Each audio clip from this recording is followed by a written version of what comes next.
Today, I want to talk about losing your lunch. Now, hopefully you won't lose your lunch, literally, because of what I say today, but we want to talk about a story where a little boy gave his lunch today. Now, I'll be honest with you, I have a hard time sharing my food. Shelley had this nasty habit when we would go out for something to eat, and we were ordering. She would usually say, "Well, I'm not ordering any fries because I'll have a few of yours." That just irked me. Like, come on, honey, we can afford 2 sides of fries here. But no, it was better to have a few of mine. Can any of you identify at all with that? Yeah, a few of you, okay. Yeah, no elbows right now, okay? We're not here to create enemies. But today, I want to talk about sharing. And we're actually going to do an exercise together before we're done here on sharing. So, fasten your seatbelts. But here's the story that I want to focus on. It's from John chapter 6. So this is the last section of the Bible called the New Testament. And it's the 4th book into the New Testament. Matthew, Mark, Luke, and John. Chapter 6, starting in verse 5. Jesus soon saw a huge crowd of people coming to look for him. And turning to Philip, he asked, "Where can we buy bread to feed all these people?" He was testing Philip, for he already knew what he was going to do. Philip replied, "Even if we worked for months, we wouldn't have enough money to feed them." Then Andrew, Simon Peter's brother, spoke up. "There's a young boy here with 5 barley loaves and 2 fish. But what good is that with this huge crowd?" "Tell everyone to sit down," Jesus said. So they all sat down on the grassy slopes. The men alone numbered about 5,000. Then Jesus took the loaves, gave thanks to God, and distributed them to the people. Afterwards, he did the same thing with the fish, and they all ate as much as they wanted. After everyone was full, Jesus told his disciples, "Now gather the leftovers so that nothing is wasted." So they picked up the pieces and filled 12 baskets with scraps left by the people who had eaten from the 5 barley loaves. So this story happened on the east side of the Sea of Galilee, so what is currently the country of Jordan. And that was very sparsely populated at that time. So these people were actually in a pretty precarious position. They had followed Jesus a long ways away from home, and they had run out of food, and there was no place to get food either, and they had to make it all the way back home. And Jesus was concerned about their situation. And the only person that had any food to offer was one little boy, and he had a little lunch. At least he's the only one we know of. And his mother probably had, being a good mother, given him some lunch to take with him that day. So they found this little boy and his lunch, and there was this massive crowd of people. We don't know exactly how many were there, but we know it was way over 5,000, obviously. And all they have is one lunch bucket. So this boy now has a decision to make. He has to decide, am I going to look after my own needs, which is what my mother intended me to do, or am I going to share?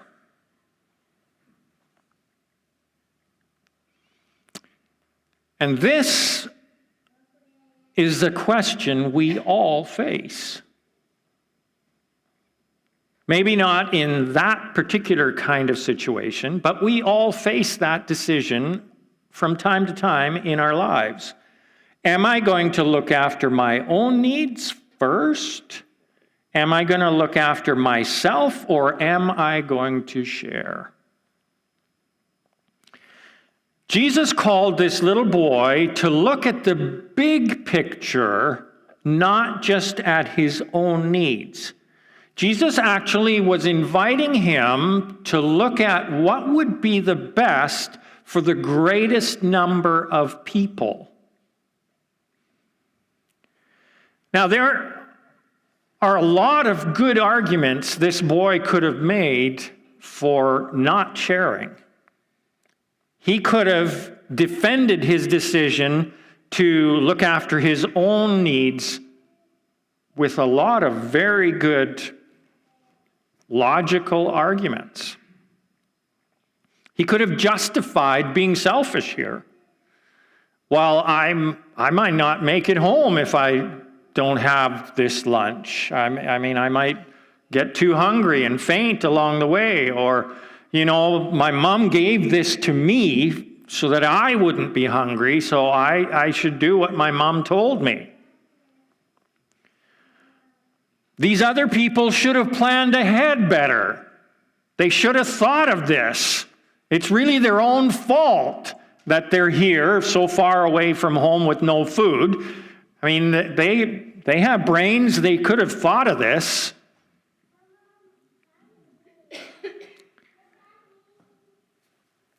So what does Jesus have to say about that kind of argument?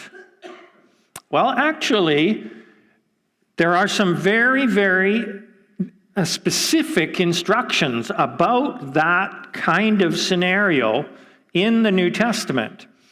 If you go further back in the New Testament, there's a small little book called 2 Thessalonians. So there's two of them, 1 Thessalonians and 2 Thessalonians.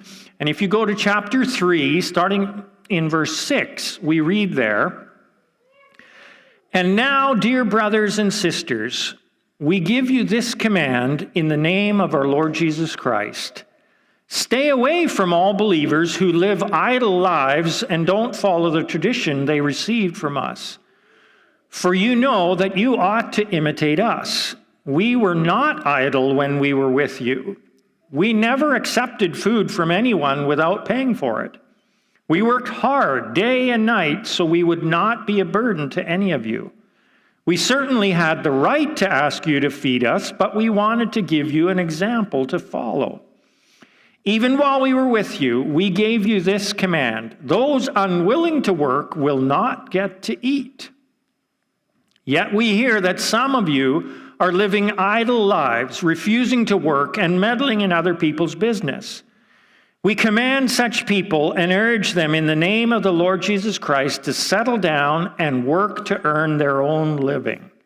As for the rest of you, dear brothers and sisters, never get tired of doing good." So it's important to understand the context that this was written into. In the early church, the church that was founded right after Jesus left, basically everybody took care of each other. So if you had means, it says that most people that had extra stuff, they actually gave all of that to the leaders of the church, and then they would take care of anybody who was in need.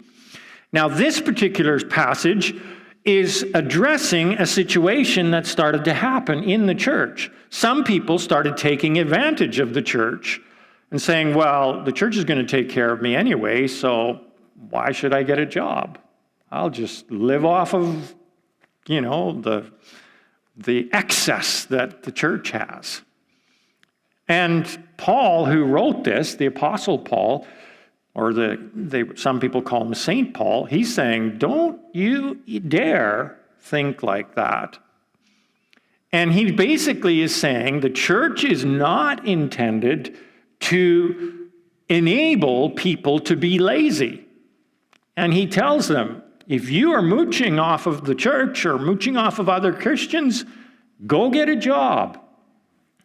Work and make a living for yourself. And Jesus does not call us as his followers to help lazy people, to be generous to people so they can be lazy. We are not called to be what a modern term for that would be enablers, enabling them to not take responsibility for themselves. We are called to help people in need, but not to help people become or continue to be needy. Well, if that is the mindset of Jesus, then why would Jesus ask this little boy for his lunch? Well, I believe the reason why Jesus asked this little boy for his lunch is because these people were genuinely in need. Yes, they may have been able to plan better, but maybe not. We don't know what the situation was. And this was not a normal occurrence. It was an abnormal situation for them to find themselves in this kind of situation. We don't see Jesus feeding people over and over and over again. If this had been a pattern where they had come out to see him there one day, didn't have lunch with them, and then came another day and didn't have lunch with them, and then came another day and lunch, maybe Jesus' response would have been different. But I believe they were in genuine need here. And when people are in genuine need, I believe Jesus calls us to look out for one another, especially within the family of Jesus. Another little book that's at the end of the Bible is 1 John. Now, there's 4 books of John. There's the Gospel of John, which is what we read from before, but then there's 3 little letters, 1st, 2nd, and 3rd John, which are further towards the back. And this is the first one of those letters in chapter 3, starting in verse 16. And there it says, "We know what real love is because Jesus gave up his life for us. So we also ought to give up our lives for our brothers and sisters. If someone has enough money to live well and sees a brother or sister in need, but shows no compassion, how can God's love be in that person?" So clearly, Jesus wants his followers to love their brothers and sisters deeply and take care of them when they are in need. That was fundamentally who Jesus called his followers to be. To not take care of one another when you have the means to do that, as the family of Jesus, is actually to deny your faith. It's actually to say, I'm not going to follow Jesus in this area of my life. And it's very interesting here that Jesus referred to his followers as brothers and sisters.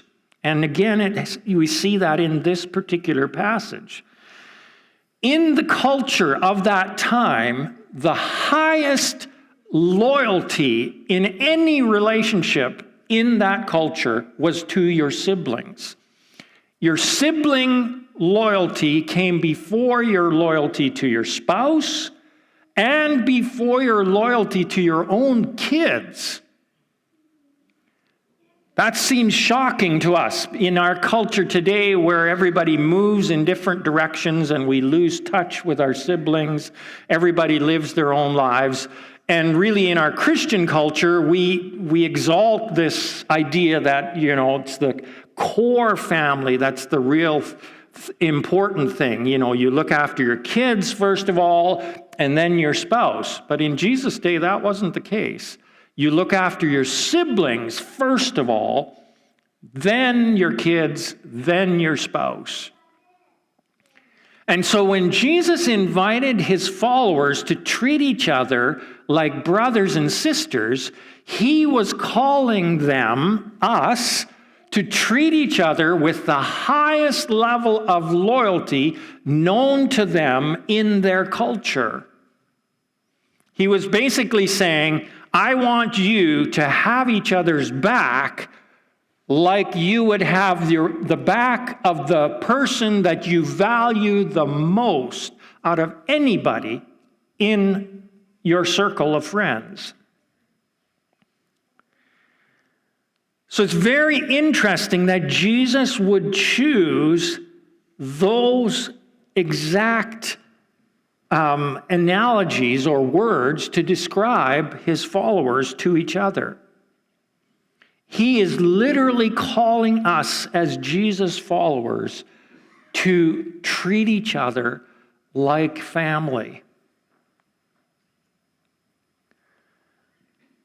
You know those families where maybe they say it out loud, but maybe it's just one of those unspoken things. We take care of our own. Sometimes that has a bad connotation, like in the mafia or whatever. We are not the mafia, just so you can relax. But we do take care of our own. We look out for each other. We have each other's back. He calls us to think about what is in the best interest of the whole family of Jesus that we are part of, the whole church family. So we are not given permission to just look out for our own needs. We shared communion here together today. In one of the passages where Paul was explaining about communion, he was angry with them because they were being selfish. Some of the wealthy people were bringing all kinds of stuff and saying, no, this is mine. I'm just going to eat this with my little family. And poor people were sitting there hungry. And he goes, don't you guys get it? That's not how you treat family. We share with one another. And he says, if you don't share, you're actually bringing judgment onto yourself. And so this whole idea that as a church family, we care for one another is absolutely central to what it is to be a follower of Jesus. And we see that in the early church everywhere, in all kinds of different ways. They were very, very harsh with people who were selfish and were not willing to help out and be kind to one another. And the early church often went way beyond just helping our own. They actually began to help outside of their own. And some of the first hospitals were started by churches. Some of the caring institutions of the day all were started by churches because they basically said, yeah, we've got our own needs covered, so we're going to start reaching out. And one of the reasons why Christianity grew so quickly in the beginning, first few hundred years, even though they were persecuted so fiercely by the state, the Roman state, was because they cared so hands-on for people in need around them. That was one of the things that was sort of the church was known for.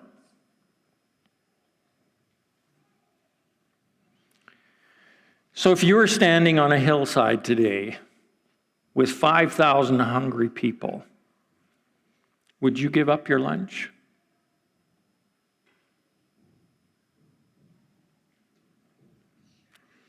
Our culture says all kinds of different things that encourage us not to share. Look out for number one. You need to hang on to what you have because you never know when you'll need it. Having more is always better. Dream big. Make something of yourself. Always be striving for your next goal. Those are messages we get bombarded with from our culture every day. Whereas Jesus says, giving to others is what makes you truly rich. So my question to you is, what are you going to choose? To be rich or to be wealthy? Most of us won't have the option of having both in this life. We will need to choose one or the other. So what's it going to be? Are you going to aim for wealth, or are you going to aim for a rich life? Because generosity is the key to a rich life. I want to read a story to you. I'll never forget Easter 1946. I was 14, my little sister Osie 12, and my older sister Darlene 16. We lived at home with our mother, and the four of us knew what it was to do without many things. My father had died 5 years before, leaving Mom with 7 school-aged kids to raise and no money. By 1946, my older sisters were married and my brothers had left home. A month before Easter, the pastor of our church announced that a special Easter offering would be taken to help a poor family. He asked everyone to save and give sacrificially. When we got home, we talked about what we could do. We decided to buy 50 pounds of potatoes and live on them for a month. This would allow us to save $20 from our grocery money for that offering. When we thought that if we kept our electric lights turned out as much as possible and didn't listen to the radio, we'd save money on that month's electric bill. Darlene got as many house and yard cleaning jobs as possible, and both of us babysat for everyone we could. For 15 cents, we could buy enough cotton loops to make 3 pot holders to sell for $1. And we made $20 on pot holders that month. That month was one of the best of our lives. Every day we counted the money to see how much we had saved. At night, we'd sit in the dark and talk about how the poor family was going to enjoy having the money the church would give them. We had about 80 people in church, so we figured that whatever amount of money we had to give, the offering would surely be 20 times that much. After all, every Sunday, the pastor had reminded everyone to save for the sacrificial offering. The day before Easter, Osie and I walked to the grocery store and got the manager to give us 3 crisp $20 bills and 1 $10 bill for all our change. We ran all the way home to show Mom and Darlene. We had never had so much money before. That night, we were so excited we could hardly sleep. We didn't care that we wouldn't have new clothes for Easter. We had $70 for the sacrificial offering. We could hardly wait to get to church. On Sunday morning, rain was pouring. We didn't own an umbrella, and the church was over a mile from our home, but it didn't seem to matter how wet we got. Darlene had cardboard in her shoes to fill the holes. The cardboard came apart, and her feet got wet. But we sat in church proudly. I heard some teenagers talking about the Smith girls having on their old dresses. I looked at them in their new clothes, and I felt so rich. When the sacrificial offering was taken, we were sitting on the second row from the front. Mom put in the $10 bill, and each of us girls put in a 20. As we walked home after church, we sang all the way. At lunch, Mom had a surprise for us. She had bought a dozen eggs, and we had boiled Easter eggs with our fried potatoes. Late that afternoon, the minister drove up in his car. Mom went to the door, talked with him for a moment, and then came back in with an envelope in her hand. We asked what it was, but she didn't say a word. She opened the envelope, and out fell a bunch of money. There were 3 crisp $20 bills, 1 $10 bill, and 17 ones. Mom put the money back in the envelope. We didn't talk, just sat and stared at the floor. We had gone from feeling like millionaires to feeling like poor white trash. We kids had had such a happy life that we felt sorry for anyone who didn't have our mom and dad for parents and a house full of brothers and sisters and other kids visiting constantly. We thought it was fun to share silverware and see whether we got the fork or the spoon that night. We had 2 knives which we passed around to whoever needed them. I knew we didn't have a lot of things that other people had, but I'd never thought we were poor. That Easter day, I found out we were. The minister had brought us the money for the poor family, so we must be poor. I didn't like being poor. I looked at my dress and worn-out shoes and felt so ashamed that I didn't want to go back to church. Everyone there probably already knew we were poor. I thought about school. I was in the 9th grade and at the top of my class of over 100 students. I wondered if the kids at school knew we were poor. I decided I could quit school since I had finished the 8th grade. That was all that the law required at that time. We sat in silence for a long time. Then it got dark and we went to bed. All that week, we girls went to school and came home and no one talked much.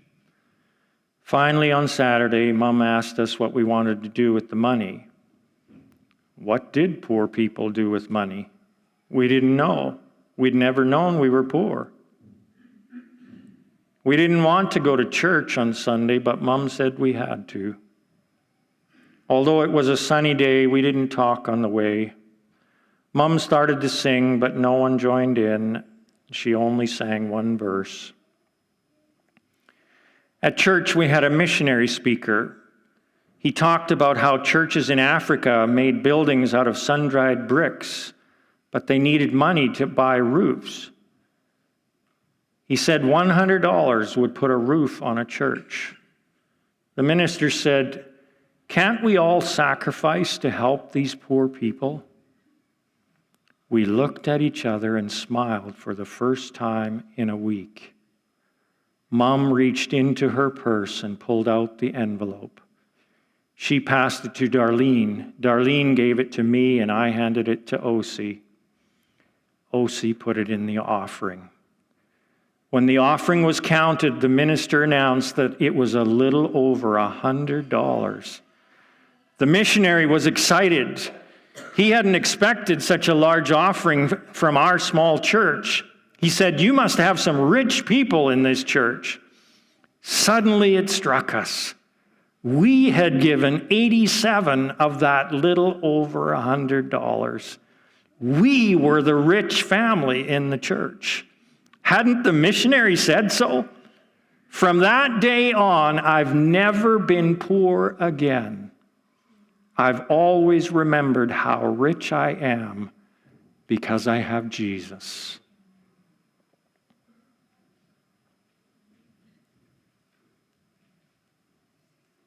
The question is, are you going to be rich or are you going to be wealthy?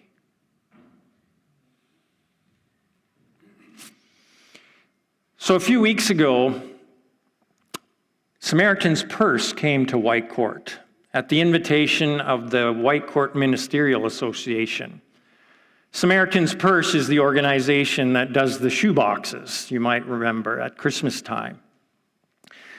What I didn't realize is that Samaritan's Purse is also involved in a number of other areas of help. One of which is helping in disasters. When there is a community disaster, they step in and help. And they do so with churches. And the way it started was on 9/11. Billy Graham and his son Franklin were sitting watching the television saying, we've got to do something to help. And so they decided to rent an office building a few blocks away from Ground Zero in New York. And they just put a sign on the door said, free prayer and someone to talk to. And they brought in a whole bunch of chaplains from all across the United States. And there was a lineup around the block of people just needing somewhere to go to talk and receive prayer. And it started to grow from there until now they have a help organization that does disaster relief all around the world. And now they're involved in disaster relief in Canada as well. So they were involved in Kelowna last year and in several other places in BC where the fires were really bad. And so we invited them to come and to just talk to us as ministers about what we as churches could do to help in a case of a community emergency. And they said, well, one of the things you can do is just offer your resources, your skills and your abilities to the town. So I'm going to invite the ushers to give everybody a little piece of paper. Looks like this. It just says, I can help on the front. So everybody, every adult anyway, if you can take one of these, I think we have enough for everybody. And if you don't have a pen, they've got some extra pens as well. And I would like you to go through this while I'm talking here and check off every box that pertains to you. So there's two areas here.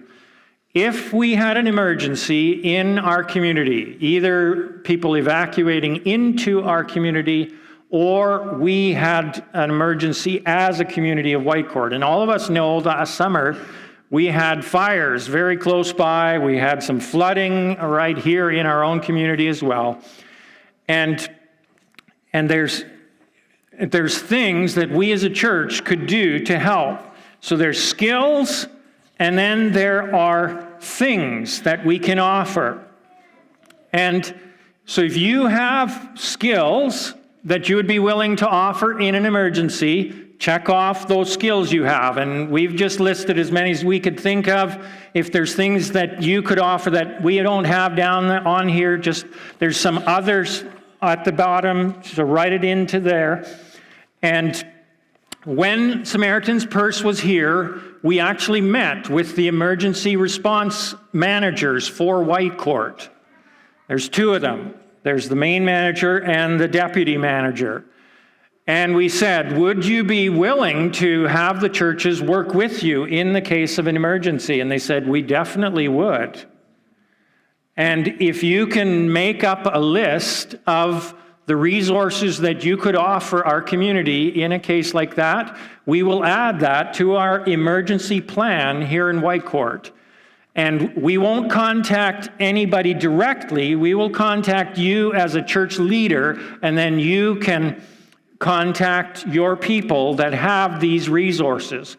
So when you fill this out, it will come to us, and we will keep your contact information here. Your contact information won't go to the town of Whitecourt. It stays with us. But what you have checked off will go to them, so they will know that X number of people in Family Worship Center can do carpentry, or can operate a chainsaw, or so on and so forth, can operate heavy equipment, or all of those things. And then they'll know how many chainsaws we have and how many pickaxes and so on and so forth that we can offer to our community in the case of an emergency. And most of the churches here in Whitecourt are going to be doing this, and we as the churches of Whitecourt are going to become some of the primary help agencies or helping people in the case that our community needs help. And by doing that, we will be stepping into the footprints of Jesus, who told his followers to care for one another. So this is a very practical way in which we can be followers of Jesus. So just go ahead and start checking off all those things. So you can see there's a number of different things there that you can, skills that you can check off. And maybe there's things that you can think could be helpful that we haven't thought of. All of you that know a second language, please check off that one that says, it says languages, which ones, and write in the language, the second language that you speak. So if it's the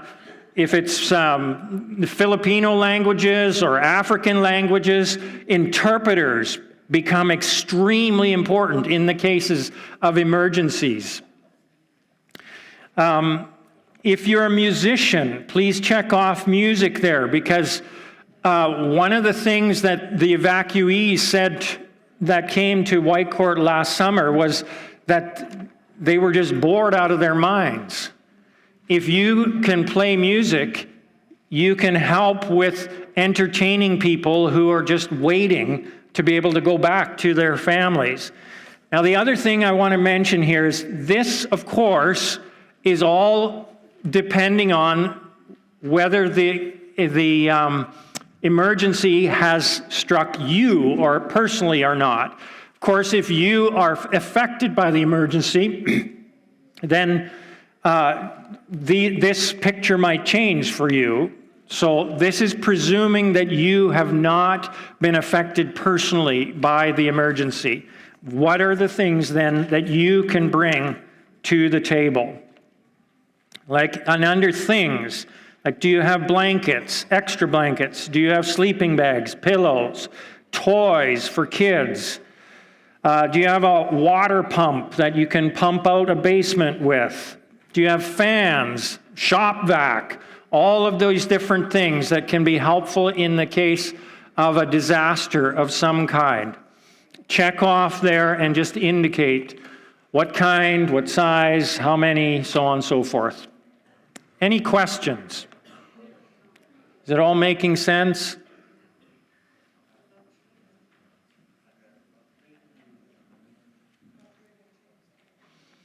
And then once you're finished, I'd like you to just place this on the offering table back here, where we have our offering, because this is us saying we will help our community.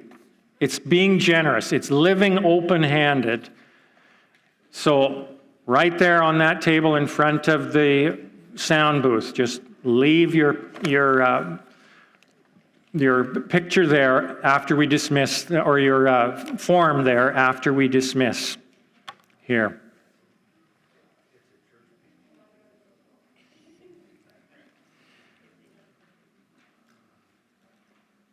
It's a wonderful thing to be able to bless our community. You should have seen the eyes of the two emergency managers here in Whitecourt when we as pastors said, we want to help. Their eyes got big. They said, wow. We had never even thought of working together with churches. And then the Samaritan's Purse people were there and said, actually, working together with churches in emergency situations is what we do all the time. And they were able to tell our emergency people here in Whitecourt that may be the very best resources they have in their whole community.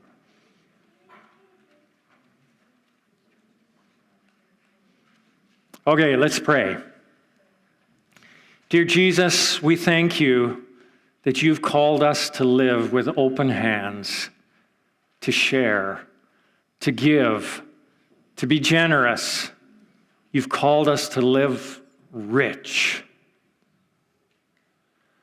We thank you for the way that you bless us with true riches in such a powerful way when we follow in your footsteps and live for not ourselves only, but for the greater good. And so, Jesus, I pray that you would accept this offering of our generosity. Guide us as we offer our lives to you and to one another. In Jesus' name, amen.